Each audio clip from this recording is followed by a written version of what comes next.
ভাৰতত গৰু কুৰবানী কৰিলে পাপ হ'ব। মই যোৱাকালি আপোনালোকক কৈছিলো আৰু ইয়াৰ আগতো বহুবাৰ এই কথাষাৰ মই আপোনালোকক জনাই আহিছিলো যে ভাৰতবৰ্ষত গৰু কুৰবানী কৰিলে পাপ হ'ব। এতিয়া কাৰণটো কি?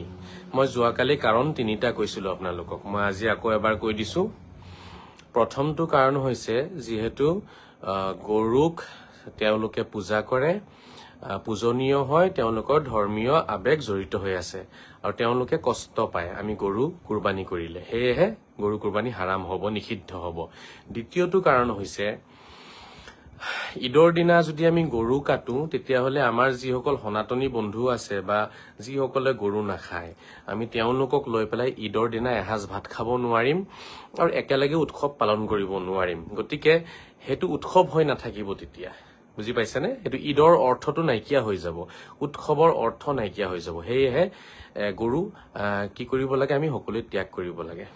আৰু ৩ নম্বৰ কাৰণটো হৈছে গৰু কুৰবানী নিষিদ্ধ হোৱাৰ, সেইটো হৈছে যে গৰুৰ যি কুৰবানী কৰাৰ পিছত যিটো মাংস, মানে কুৰবানীৰ মাংস যিটো সকলোৱে বিলাই দিয়ে, মানে ৰাইজক বিলোৱা হয়। তো হজৰত মহম্মদে কিন্তু সকলোকে বিলাব কৈছে, হিন্দু, মুছলমান, খ্ৰীষ্টান সকলোকে হজৰত মহম্মদে কুৰবানীৰ মাংস বিলাব কৈছে। হজৰত মহম্মদে এইটো কোৱা নাই যে কুৰবানীৰ মাংস অকল আপোনালোকে নিজৰ ধৰ্মৰ মানুহক বিলাব, তেনেকুৱা কথা কোৱা নাই।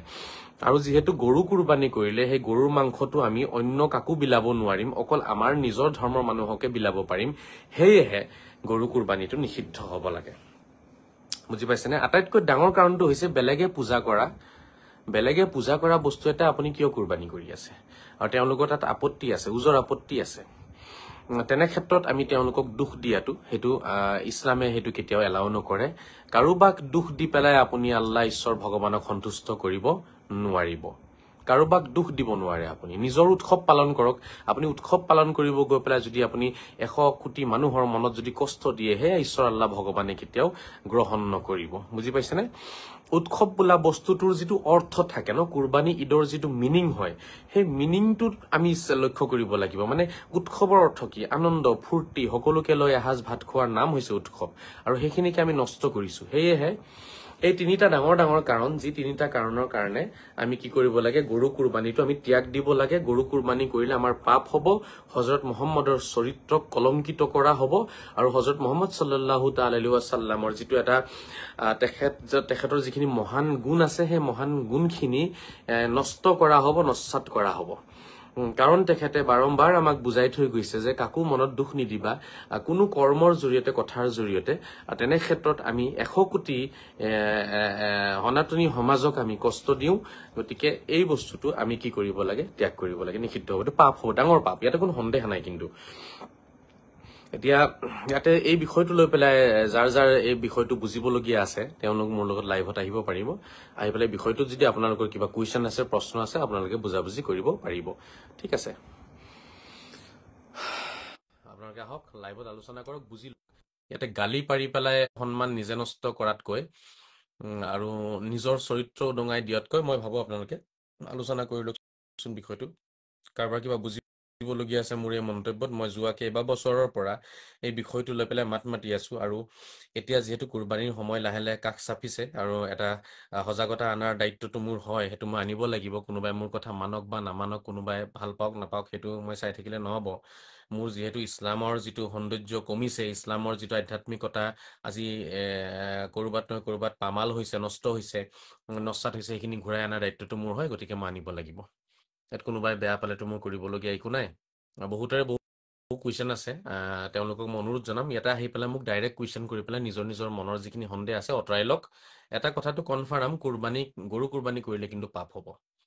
আপুনি গৰু কুৰবানীৰ জেগাত আপুনি হেৰি কৰিব পাৰিব, ছাগলী কুৰবানী কৰক, সেইটোত কোনো ধৰণৰ কাৰো আপত্তি নাই। বাট গৰু কুৰবানী কৰিলে মই ভাবো এইটো পাপ হ'ব। হজৰত মহম্মদৰ চৰিত্ৰক কলংকিত কৰা হ'ব, তেখেতৰ আদৰ্শক কলংকিত কৰা হ'ব, আৰু তেখেতৰ মহান আদৰ্শক আমি কি কৰি আছো? নস্যাৎ কৰি আছো। তেনেকুৱা এটা মানে পৰিৱেশ হৈ আছে। মিৰ্জা আসিফ চাহাব তেখেতে পঠিয়াইছে, তেখেতৰ লগত মোৰ আলোচনা আছে এই বিষয়টো লৈ। তেখেতে যোৱাকালিও কমেণ্ট কৰিছিলে, গতিকে তেখেতক মই এড কৰিব চেষ্টা কৰিছো। মিৰ্জা আসিফ শিৱসাগৰৰ তেখেত যদি জইন হয়, তেখেতৰ মনৰ কথাখিনি ক'ব পাৰিব। আপোনালোকেও ক'ব পাৰিব, নিজৰ সন্দেহখিনি আঁতৰাই লওক। বহুতৰ মনত এটাই কুৱেশ্যন আছে যে আমাৰ আগৰ যিসকলে কৰিছিলে তেওঁলোকে পাপ কৰিলে নেকি?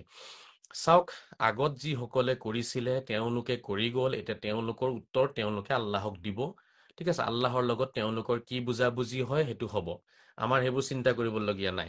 আজিৰ তাৰিখত যিহেতু আপত্তি আছে, গতিকে তেনে ক্ষেত্ৰত আমি এই বস্তুটো কি কৰিব লাগে, ত্যাগ দিব লাগে। স্বয়ং অসমৰ মুখ্যমন্ত্ৰী ডাঙৰীয়াই কুৰবানীৰ আগে আগে বিভিন্ন নিয়ম কানুন জাৰি কৰিবলগীয়া হয়। এনেকে কৰিব, তেনেকে কৰিব, তেনেকে নকৰিব। এইবোৰৰ পৰা বুজিব পৰা গৈছে ইয়াত বহুত আপত্তি আছে। ঠিক আছে, মাংস লৈ পেলাই মানে অপেন যাব নিদিয়ে, অপেন মাংস বিলাব নিদিয়ে, বিভিন্ন ৰকমৰ আপোনাৰ SOP ওলাব এতিয়া কুৰবানীৰ আগে আগে।